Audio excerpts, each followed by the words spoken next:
जय जय श्रीमन नारायण। मैं सीता श्रीनिवास। आज मैं आप सबको बताऊंगी कार्तिक मास महात्म्य कथा अध्याय 19वां अध्याय बताने वाली हूँ कार्तिक मास की कथा का। तो ध्यान से सुनिएगा। राजा पृथु ने पूछा, हे नारद जी, अब आप यह कहिए कि भगवान विष्णु ने वहाँ जाकर क्या किया तथा जलंधर की पत्नी का पतिव्रत किस प्रकार भ्रष्ट हुआ। नारद जी बोले, जलंधर के नगर में जाकर विष्णु जी ने उसकी पतिव्रता स्त्री वृंदा का पतिव्रत भंग करने का विचार किया। वे उनके नगर के उद्यान में जाकर ठहर गए और रात में उसको स्वप्न दिया।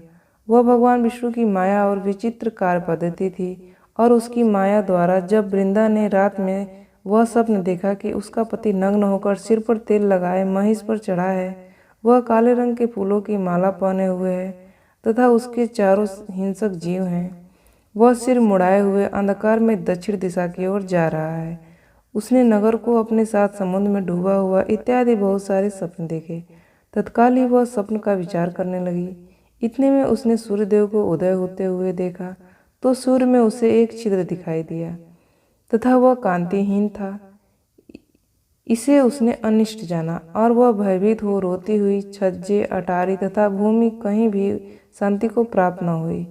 फिर अपनी दो सखियों के साथ उपवन में गई, वहाँ भी उसे शांति नहीं मिली। फिर वह जंगल में निकल गई, वहाँ उसने सिंह के समान दो भयंकर राक्षसों को देखा, जिससे वह भयभीत हो भागने लगी। उसी क्षण उसके समक्ष अपने शिष्यों सहित शांत मौनी तपस्वी वहाँ आ गए। भयभीत वृंदा उनके गले में अपना हाथ डाल उससे रक्षा की याचना करने लगी। मुनि ने अपनी एक ही हुंकार से उन राक्षसों को भगा दिया। वृंदा को आश्चर्य हुआ तथा वह भय से मुक्त हो मुनिनाथ को हाथ जोड़कर प्रणाम करने लगी। फिर उसने मुनि से अपने पति के संबंध में उसकी कुशल क्षेम का प्रश्न किया। उसी समय दो वानर मुनि के समक्ष आकर हाथ जोड़कर खड़े हो गए और ज्यों ही मुनि भ्रिकुटी संकेत की त्यों ही उड़कर आकाश मार्ग में चले गए। फिर जलंधर का सिर और धड़ लिए हुए आगे आ गए। तब अपने पति को मृत जान वृंदा मूर्छित हो पृथ्वी पर गिर पड़ी और अनेक प्रकार से दारुण विलाप करने लगी। पश्चात उस मुनि से कहा, हे कृपानिधे, आप मेरे इस पति को जीवित कर दीजिए। पतिव्रता दैत्य पत्नी ऐसा कहकर दुखी श्वासों को छोड़कर मुनीश्वर के चरणों पर गिर पड़ी।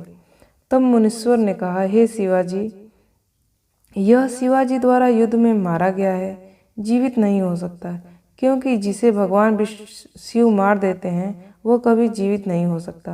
परंतु शरणागत की रक्षा करना सनातन धर्म है, इसी कारण कृपा करके मैं इसे जिलाए देता हूँ।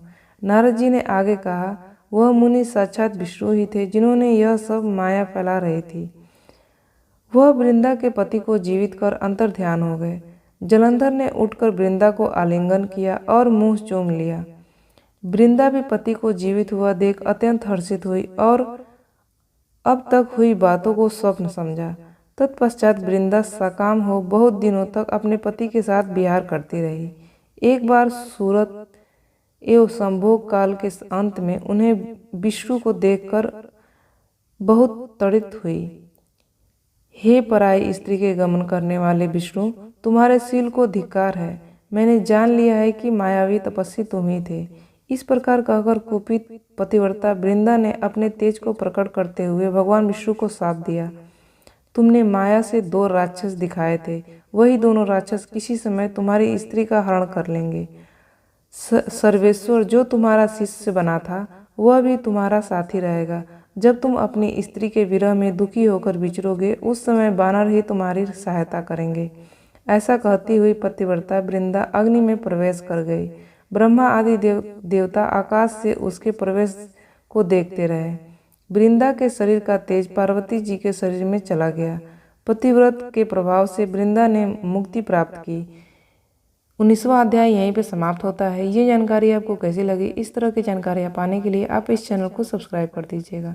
आपका दिन शुभ हो, आपका दिन मंगलमय हो, इसी आशा और आशीर्वाद के साथ इस वीडियो को समाप्त करती हूँ। जय जय श्रीमन नारायण।